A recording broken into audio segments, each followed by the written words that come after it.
नांदेड जिल्ह्यात विविध ठिकाणी रास्ता रोको आणि चक्काजाम आंदोलन करण्यात आलं. मोठ्या संख्येने समाजबांधव या आंदोलनात सहभागी झाले आहेत. प्रशासनाने आंदोलकांना शांत राहण्याचं आवाहन केलं आहे. त्यांच्या मागण्यांवर सरकार काय भूमिका घेणार याकडे आता सर्वांचं लक्ष लागलं आहे. माजी मुख्यमंत्री उद्धव ठाकरे यांनी राज्यातील शेतकरी कर्जमाफीच्या निर्णयावरून सध्याच्या सरकारवर गंभीर प्रश्नचिन्ह उपस्थित केले आहे. ते म्हणाले, सरकारने कागदी घोडे नाचवू नयेत. ओला दुष्काळ आणि कोरडा दुष्काळ या दोन्ही परिस्थितीमुळे शेतकरी त्रस्त आहेत. त्यामुळे त्यांना तात्काळ मदत मिळायलाच हवी.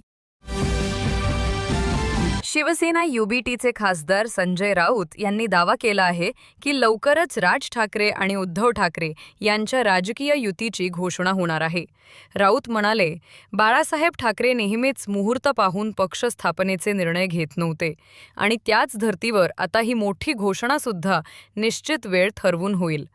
राज आणि उद्धव ठाकरे युतीच्या शक्यतेने राज्याच्या राजकारणात नवा अध्याय सुरू होईल का याकडे सगळ्यांचे लक्ष लागले आहे.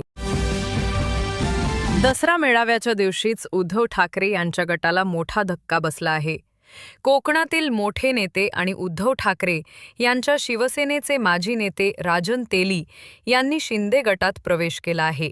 मुंबईतील दसरा मेळाव्याच्या ठिकाणी मुख्यमंत्री एकनाथ शिंदे यांच्या उपस्थितीत काही दिवसांपासून ते ठाकरे गटावर नाराज असल्याची चर्चा होती. राजन तेली यांच्या या प्रवेशामुळे कोकणातील राजकारणात मोठी उलथापालथ होण्याची शक्यता आहे.